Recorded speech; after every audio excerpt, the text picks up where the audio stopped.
se colocan en una calle de Colonia y, tal como lo hace él, pues no tiene mucha fe, creemos, en que vaya a ir muy bien el proyecto, porque incluso, no sé si lo veis ahí, llega a numerarlas, ¿no? La 146. Como veis, es una piedra, una Stolperstein, anónima. Aquí vivió una sinteza, aquí vivió una gitana, deportada el 21 de mayo de 1940.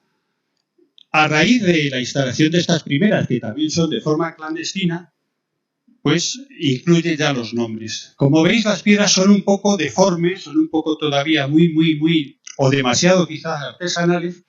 Ya empieza a incluir los nombres, sigue teniendo las numeradas. Ahí veis el número 41, debió ser la serie que hizo para Berlín.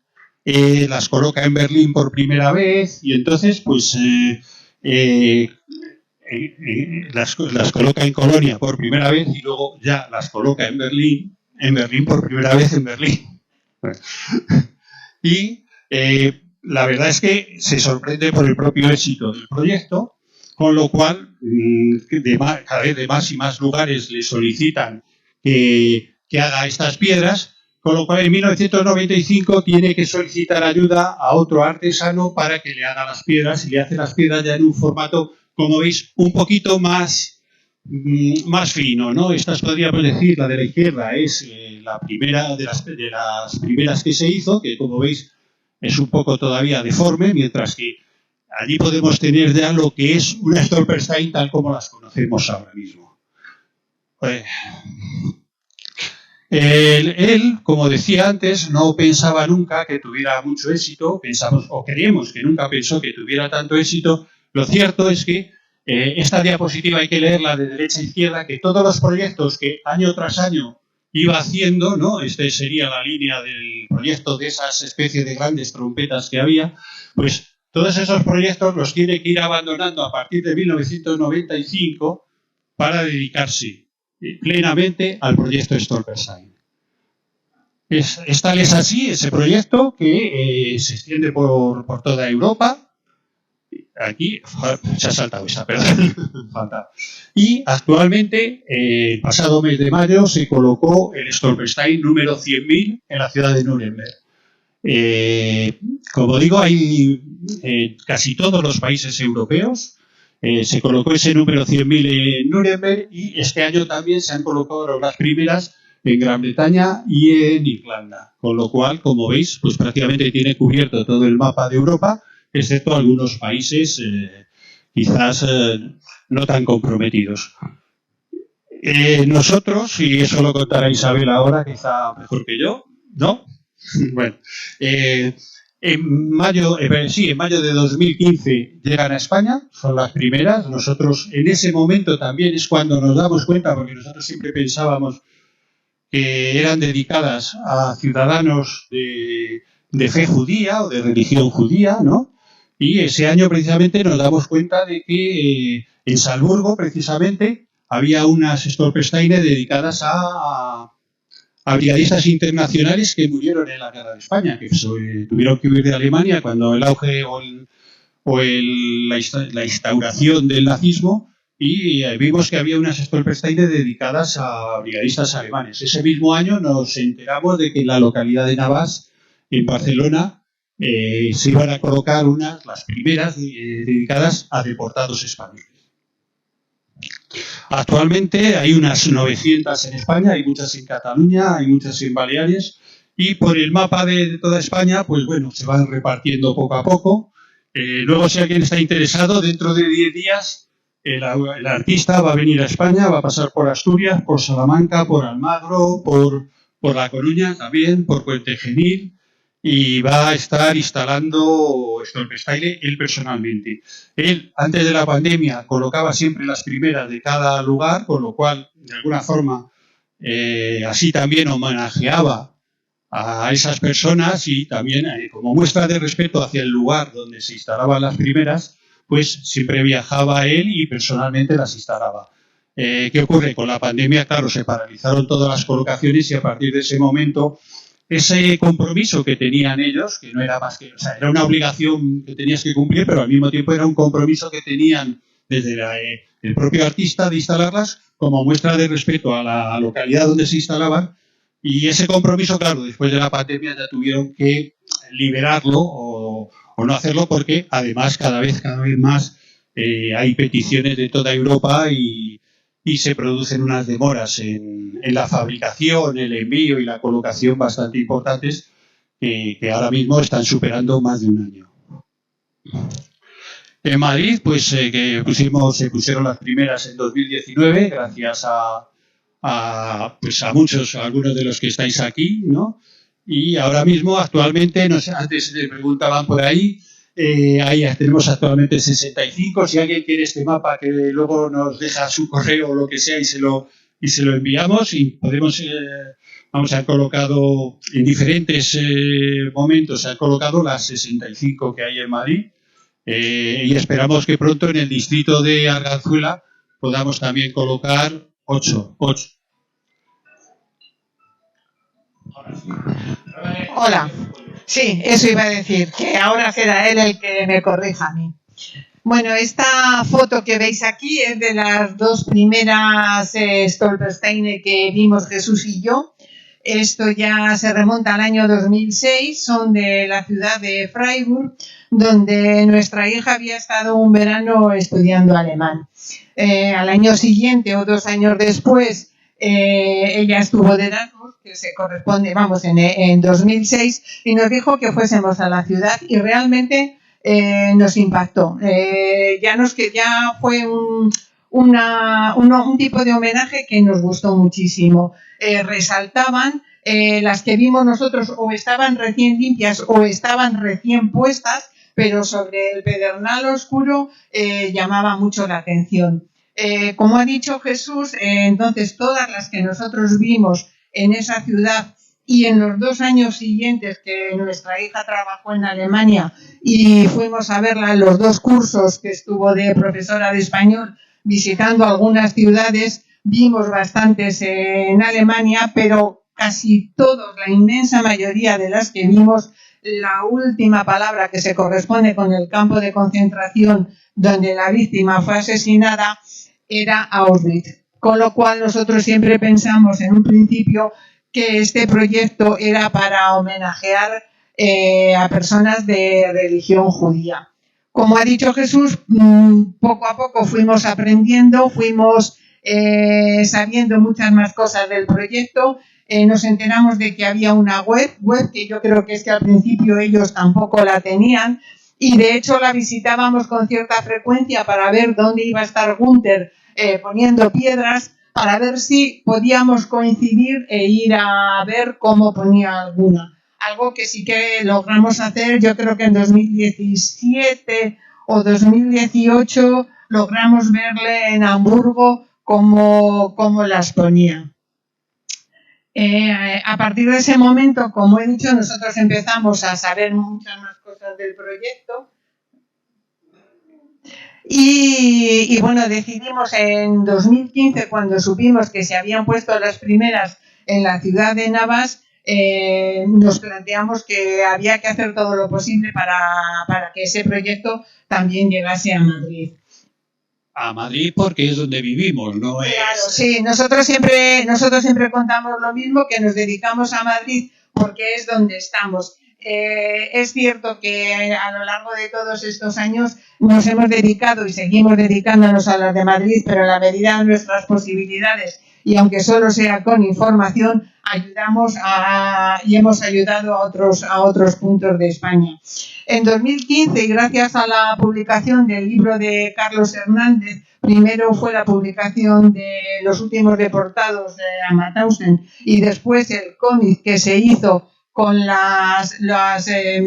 los tweets que él había puesto en su cuenta de Twitter, empezamos a conocer a algunos familiares. Entre ellos, pues el primero que conocimos fue a la familia de Enrique Carcerrada, aunque nosotros conocíamos por otros motivos a la familia de Gregorio Rebollo, y con estas 8 primeras familias que conocimos, con la de Pablo Agraz también, tuvimos la primera reunión con el ayuntamiento. Aunque desde 2015 nosotros lo planteamos, no fue hasta marzo de 2018 cuando tuvimos esa primera reunión. A los dos responsables, a Mauricio Valiente y a Chema Urquijo, los dos responsables del área de memoria y derechos humanos del Ayuntamiento de Madrid, les pareció muy bien, les gustó mucho el proyecto y entonces en muy pocos días ellos hicieron la petición. Pero como decimos, y cuenta siempre Gunther, él siempre pensó que el proyecto iría decayendo y ha sido todo lo contrario. Cada vez la lista de espera es mayor. Y entonces, pues fue un año, hasta abril de 2019 no logramos poner las primeras. Ahora cuento un poco por qué nos gusta mucho a nosotros este proyecto. Nos gusta mucho porque es un proyecto individual para cada persona. El que tú puedas tener tu placa con tu nombre nos parece muy importante. Nos parece muy importante también que sea el mismo modelo para todas las víctimas, que haya sido quien haya sido, a ti te vayan a homenajear de la misma manera.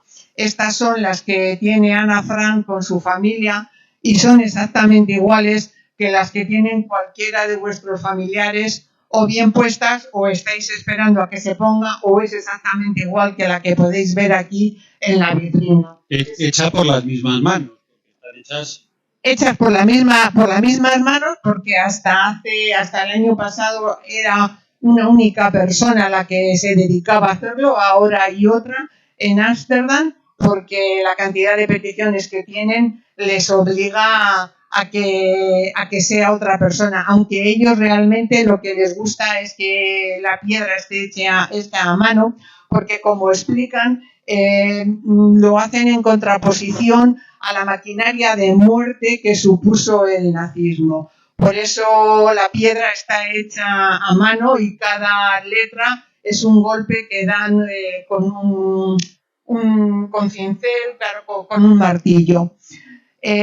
Como decíamos, el proyecto a nosotros nos impactó, nos gusta mucho, permite que sea muy solidario. En esta foto vemos a 3 personas que no son de Madrid, son de Mataró y de Sabadell y de la comarca de la Segarra, que vinieron a acompañarnos en julio de 2021 a las colocaciones de aquí. Es cierto que ellos vinieron porque nosotros habíamos ido a acompañarles a ellos cuando se pusieron sus stolpersteines en Mataró o en la ciudad de Sabadell o en la comarca de la Segarra, pero genera mucha solidaridad. Y creemos, por lo que hemos hablado con muchos de los familiares, que también genera un sentimiento de pertenencia a un colectivo de víctimas, pero que además son homenajeadas con el mismo homenaje, con la misma piedra. Y a nosotros que no somos familiares, quizá esto sea una de las cosas que más nos sorprende, pero creemos que es algo muy bonito. No, el sentimiento no es el mismo cuando te han puesto una piedra que cuando el homenaje que tú ves es una placa con una serie de nombres, o cuando en esa placa pone a todas las víctimas del nazismo de la ciudad de tal sitio. Entonces eso nos gusta mucho. También nos gusta porque el precio de la piedra es lo suficientemente, vamos a decir, económico, que permite que se patrocinen por personas ajenas sin tener que ser una institución o una asociación. Aquí en el caso de Madrid en concreto ha habido varias que han pagado amigos de la Segarra. Esta, por ejemplo, que tenéis aquí es de un brigadista que tuvimos el privilegio y el honor de poder pagar nosotros. Murió en la ciudad, en el frente de la ciudad universitaria, y pudimos ir a Colonia el día de su colocación. Nos gusta mucho porque en el caso en concreto de los republicanos españoles, que la piedra se pone en el domicilio, para nosotros también es una forma de homenajear a esas familias que se quedaron aquí en un momento en el que, por su ideología, quizá en algunos casos hasta circunstancial, pero habían perdido la guerra y las familias no supieron nada de ellos, algunos hasta algunos años, otros décadas, y otros aquí podemos, si luego quiere Esther dar su testimonio, en su familia se enteraron en el año 2021 de que su tío abuelo en concreto había sido asesinado en Gusel. Entonces a nosotros nos parece que también es un homenaje que además de para la víctima se puede ampliar para las familias que se quedaron. En la mayor parte del caso de los españoles fueron hombres los que fallecieron, fueron muchas las viudas, hijas, nietas que se quedaron sin saber qué había sido de su familiar y tuvieron que sacar adelante a las familias sin ni siquiera poder preguntar qué había sido de sus abuelos, de sus padres o de sus hermanos. Y también nos gusta mucho el proyecto porque pasa a formar parte de la comunidad. Son los propios vecinos, aquí en concreto en Madrid ya sabemos de varios casos que son los propios vecinos del inmueble los que se ocupan del cuidado y de la limpieza de las piedras. Y también es bonito que la gente de alrededor de las casas donde se instalan sepan el proyecto. En algunos casos nos ha pasado que cuando hemos ido nosotros a lo mejor a limpiarla, ha salido algún vecino y nos ha pedido que le contásemos todo lo que supiésemos de esa víctima, porque él quería saberlo para a su vez poder transmitirlo cuando veía a alguien que estaba parado delante de la piedra. Entonces esto nos parece que, bueno, pues que es muy bonito y es muy importante porque es una forma estupenda de sacar el nombre de estas personas del olvido en el que estaban. Nosotros, no lo ha dicho Jesús, ahora lo cuento yo y nos gusta un poco decirlo, nosotros hemos sido empleados de banca, es decir, nosotros no hemos tenido ninguna relación, no somos historiadores, no somos investigadores, entonces hemos ido a todo lo que sabemos hasta ahora, lo hemos ido aprendiendo poco a poco.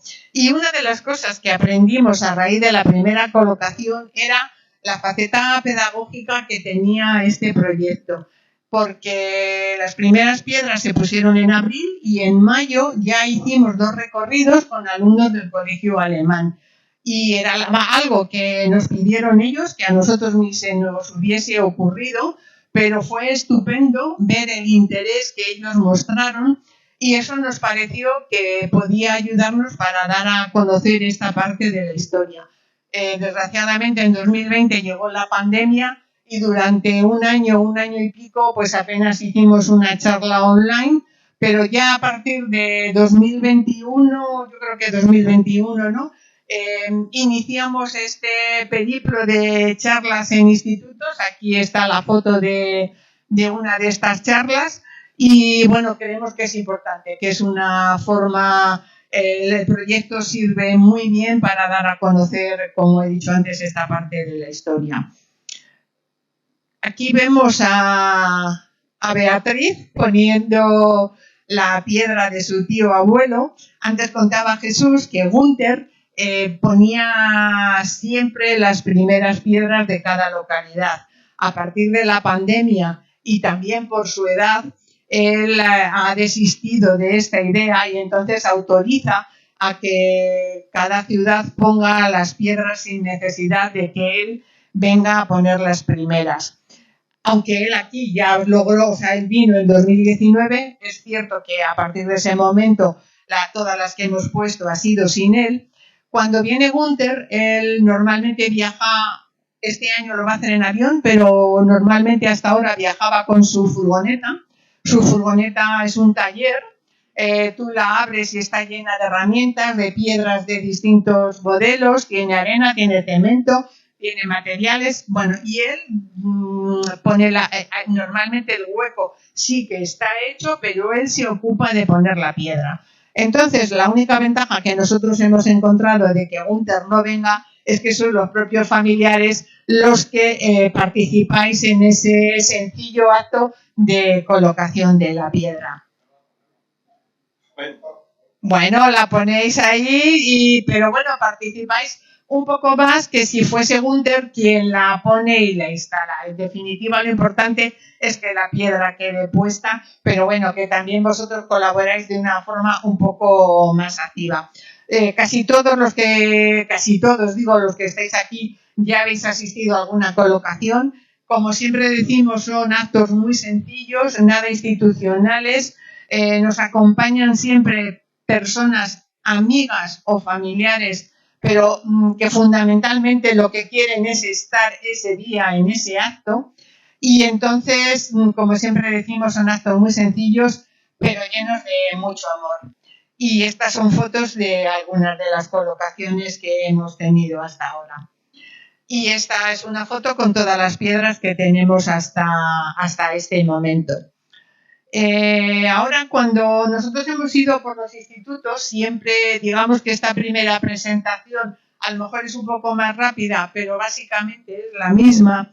Y luego siempre nos acompañan familiares que lo que suelen hablar es un poco de la historia de su familiar. Pero en esta ocasión lo que sí querríamos es que participaseis todos los que queráis, que esto no es obligatorio, que estéis aquí, pero sobre todo para que contéis más quizá que la historia de vuestra familia, qué ha supuesto para vosotros este proyecto. Pues lo que se os ocurra en relación a él, cómo lo conocisteis, cómo nos conocisteis a nosotros, qué os ha parecido el hecho de tener la piedra para vuestro familiar. ¿Qué pensasteis cuando os propusimos que la colocación de una piedra?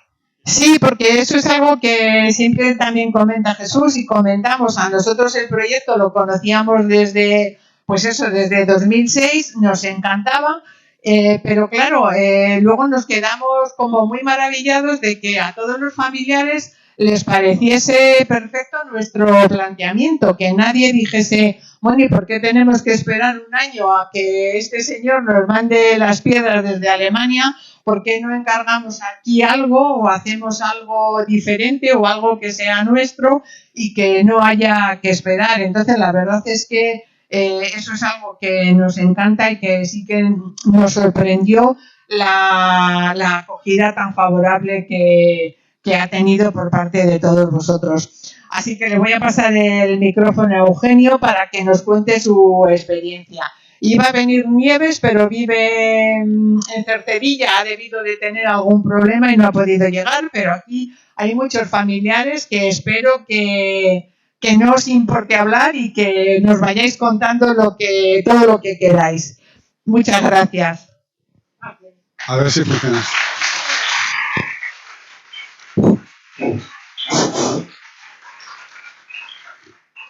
A ver si funciona. Sí funciona.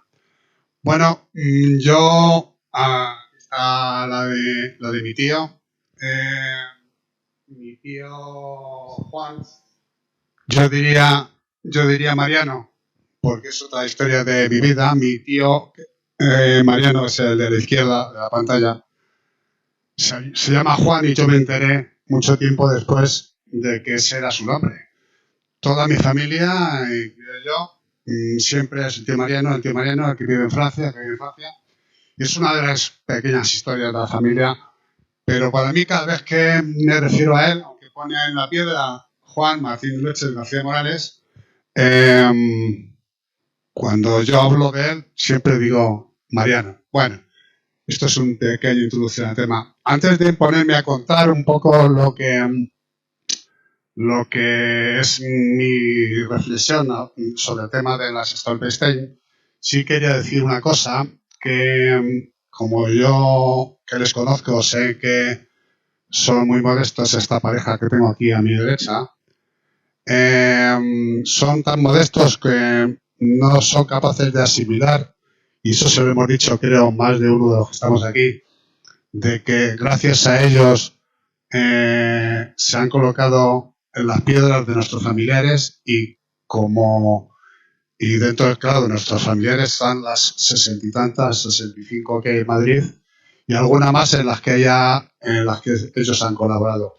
Y yo siempre intento decirlo porque para mí es un agradecimiento eterno el que Yo la verdad es que el proyecto no tenía ni idea de qué era ni cómo era. Cuando me lo propusieron, pues a mí me pareció muy bien. O sea, es un homenaje que se le daba a mi tío, con lo cual estaba muy agradecido a ello.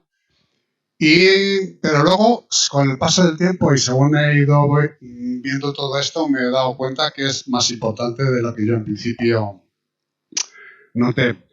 Cuando yo tuve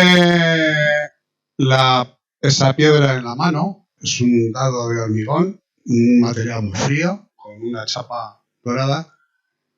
Cuando yo la tuve en la mano, noté algo muy especial que aparentemente yo no sabía muy bien cómo explicarlo, pero era algo como que por fin yo que sentía muy dentro todo este tema de por qué mi tío se fue a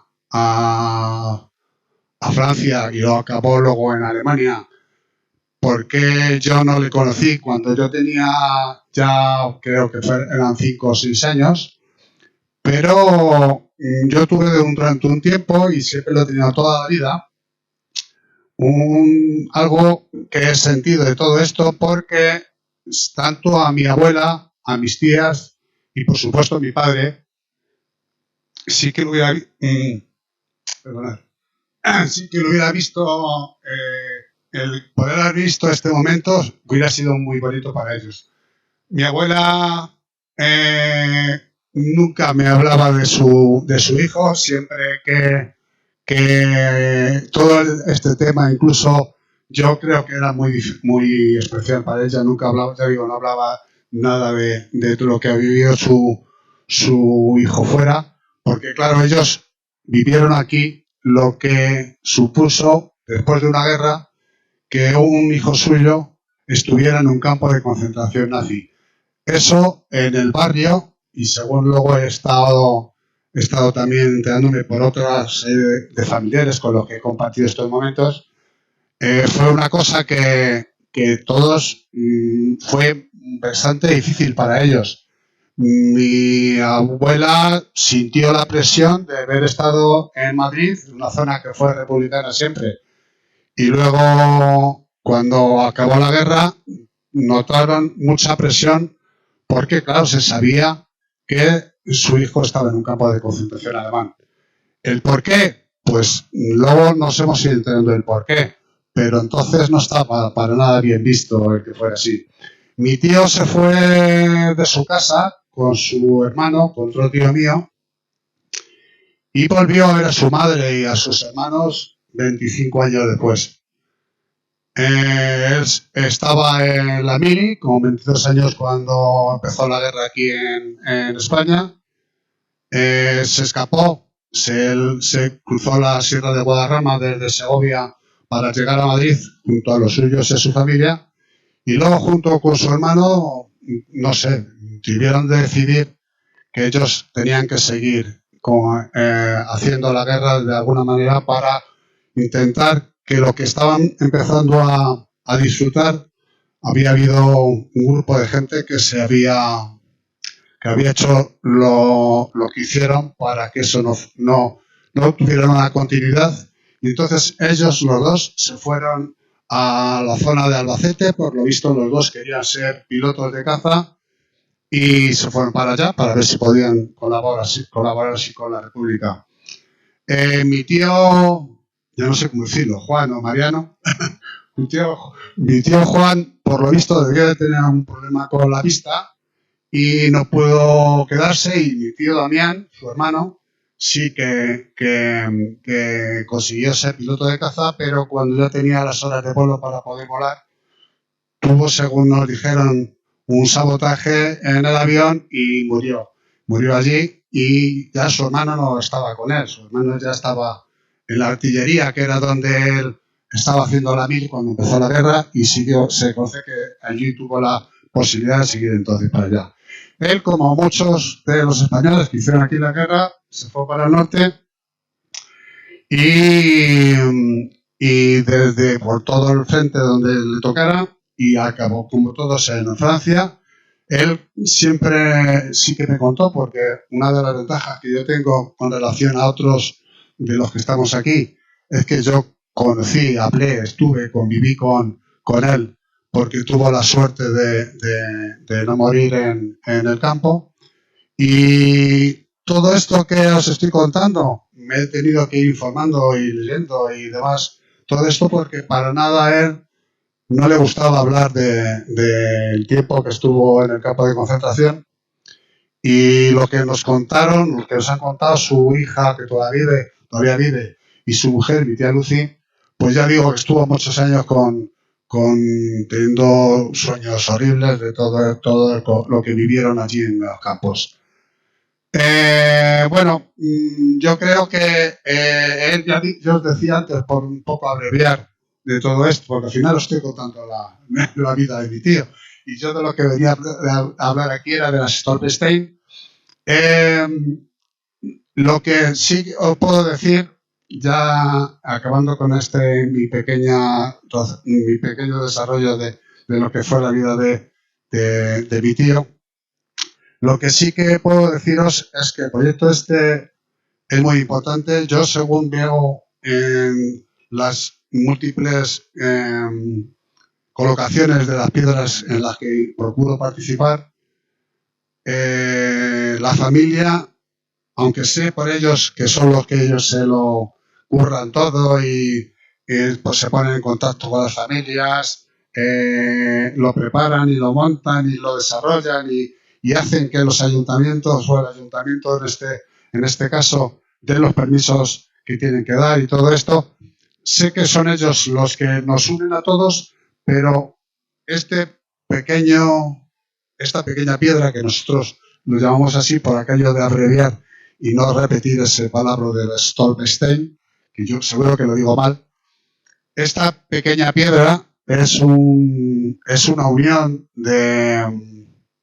para todos los familiares que hemos tenido la suerte de poder colocarla ya en su sitio, porque además creo que es para el que está puesto en la inscripción que está en la piedra, que ya ellos no están, para la familia que todavía podemos verla y haberla tenido en nuestra mano y ahora verla colocada en su barrio y en el barrio que fue también nuestro entonces, incluso para el barrio. Esto habrá gente que le moleste, habrá gente que no le guste, habrá gente que no le importe, pero creo que al barrio es una historia de esa zona, es una historia del barrio y como tal también es una manera de disfrutarla y de poder decir que una serie de personas vivieron y corrieron, jugaron, disfrutaron durante un tiempo allí y luego pasaron el horror que luego pasaron, que es lo que les ha hecho que luego se hiciera este homenaje.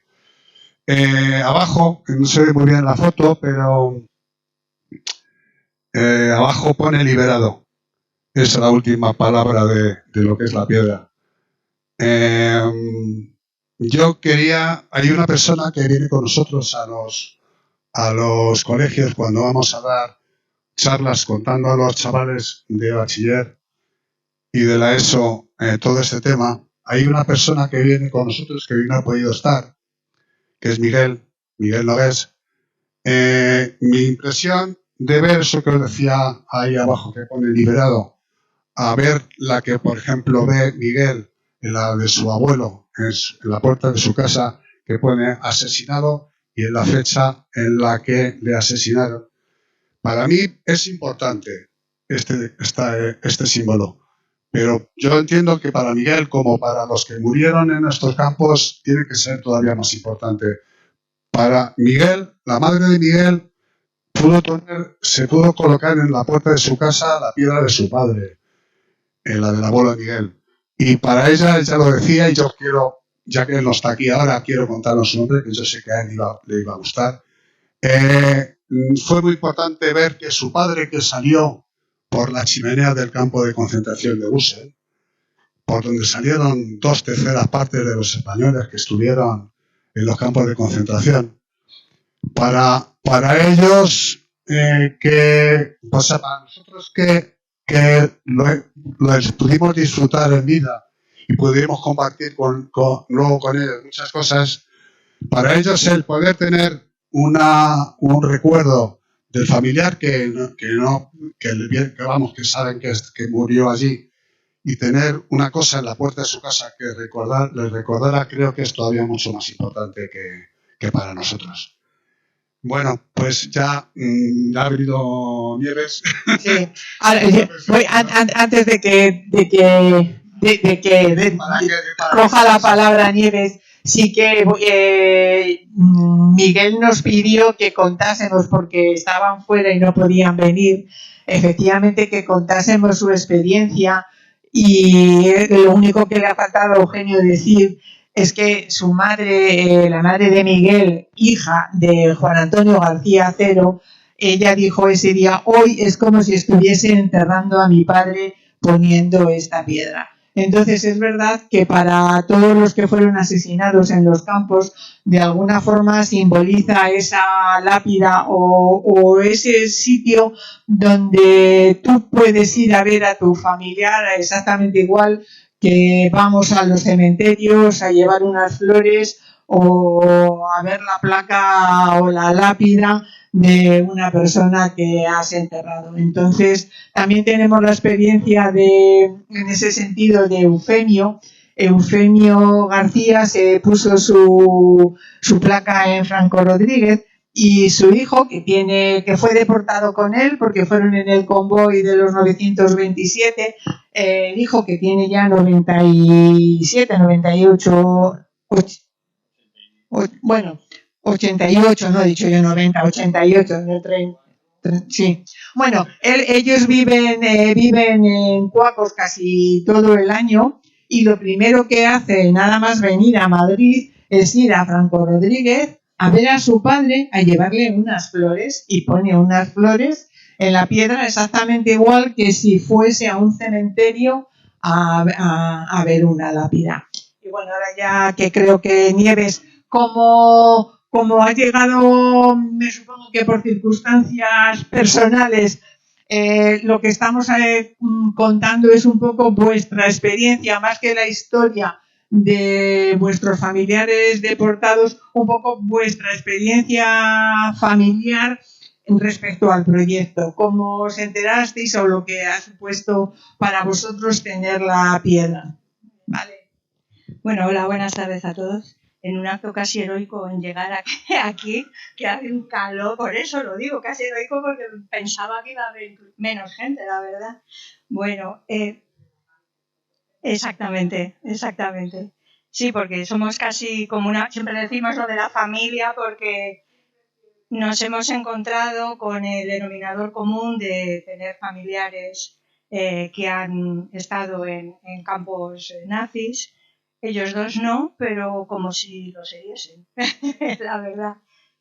Bueno, yo estoy aquí como familiar, no una víctima, sino de dos.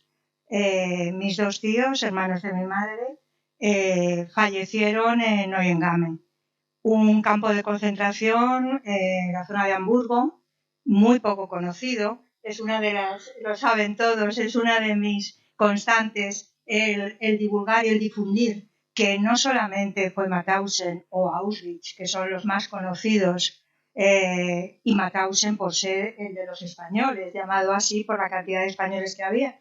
Es que había un montonazo de campos de concentración en Alemania y españoles desperdigados en muchos de ellos. Uno de ellos es Neuengamme, que a la mayoría de la gente ni le suena.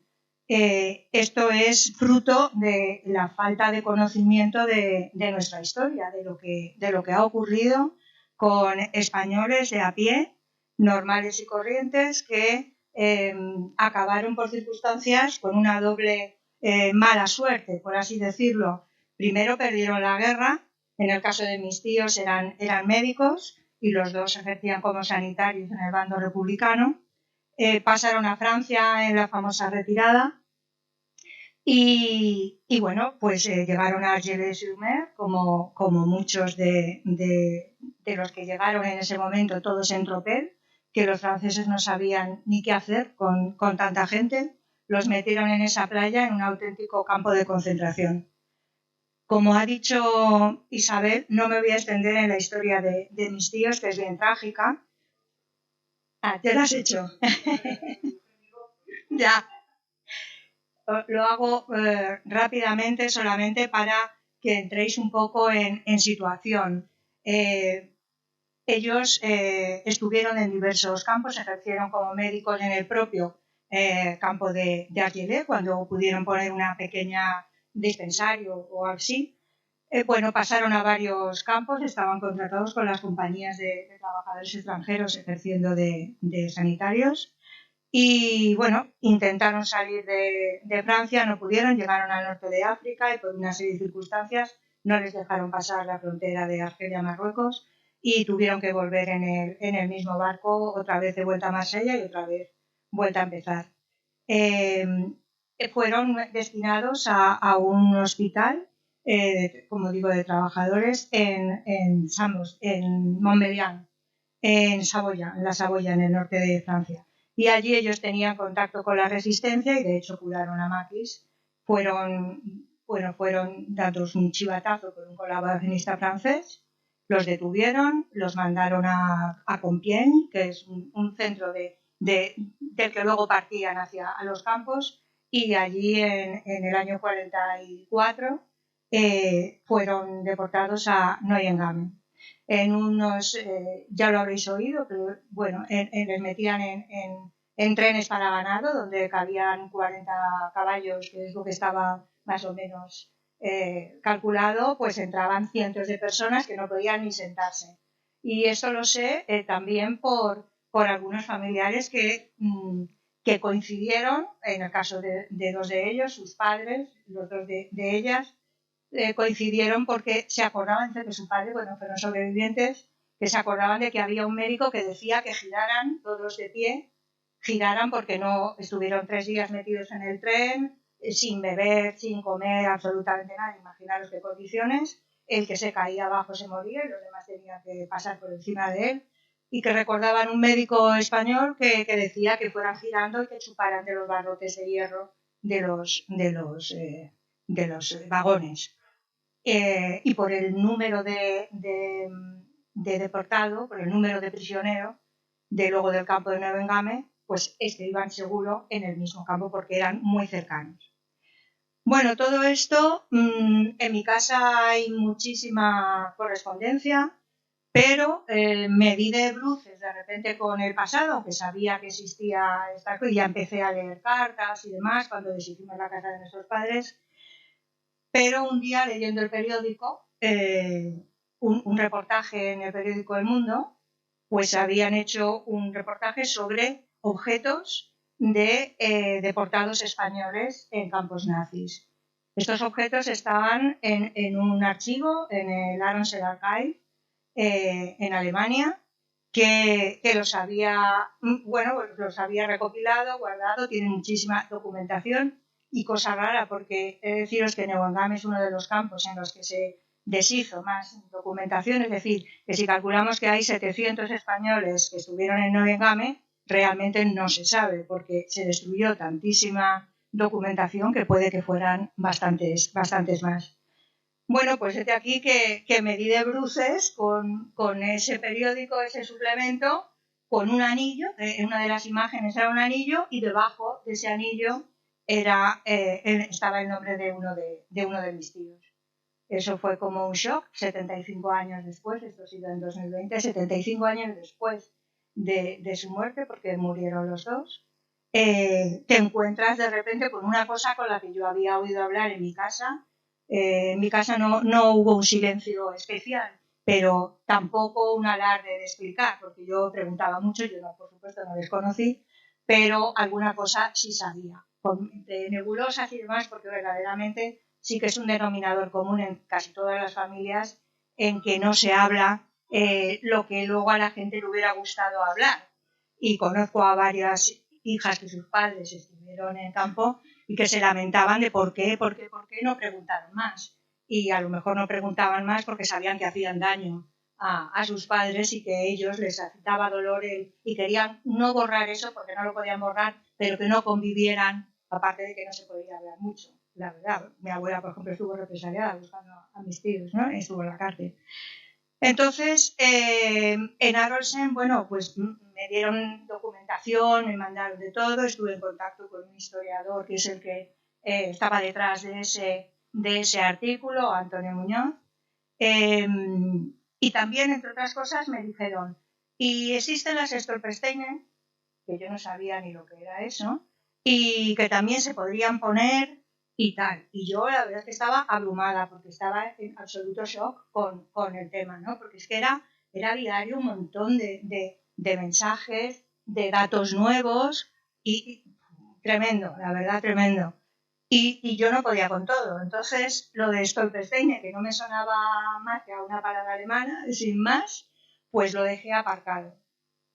Pero de aquí que luego pasó un poco de tiempo y Isabel y Jesús se pusieron en contacto hablando con este historiador, con Antonio Muñoz, que ellos también conocían, ya estaban detrás de mi pista, mejor dicho, de los familiares de Jesús y Miguel Santos Alonso, que así se llamaban mis tíos, y entonces yo ya que se me había serenado y demás, le pidieron si podía facilitarme el teléfono. Antonio rápidamente me lo pidió y yo estuve encantada y ya tuvimos a partir de ahí largas conversaciones, sobre todo con Isabel, que habla más que Jesús, pero Jesús está en acción absolutamente en muchos temas.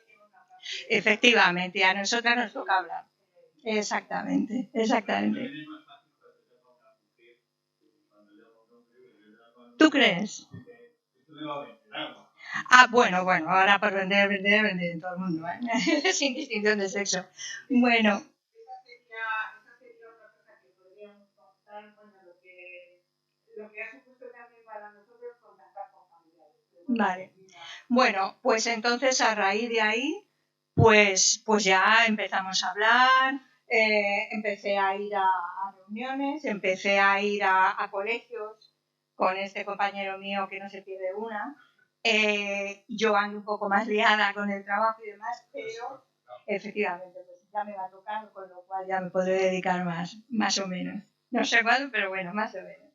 Bueno, la cosa es que entonces entré en contacto con un montón de familiares y la verdad es que es reconfortante el tener un mismo problema. Supongo que es lo que es la génesis de cualquier asociación, que tienes un denominador común en el que sabes que hablas con gente que te entiende, que no tienes que explicar mucho porque casi todos han vivido circunstancias parecidas, unos sobrevivieron, otros no, otros eran solo un familiar, otros hemos sido dos, bueno, pues cada uno con lo suyo. Yo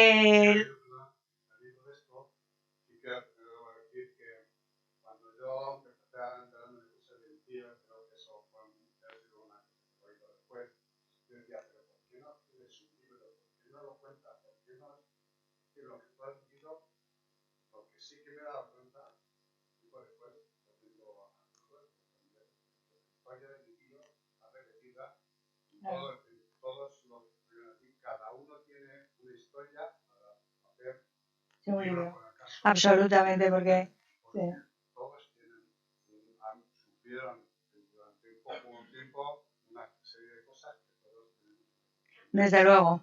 Bueno, el propio Antonio Muñoz, el historiador, me decía, porque con él he hablado también bastante, no nos conocemos personalmente, pero esa es la realidad, pero bueno, tanto por teléfono como mail ha sido bastante constante, pues él mismo, que fíjate si habrá visto casos, porque ha sacado a la luz muchísimos casos, en concreto de Noengame, me decía que desde luego que tenía razón, que era una novela, era una película, la historia de lo que habían pasado mis tíos. Uno de ellos murió en un barco, en un episodio que casi nadie conoce, en la bahía de Lübeck.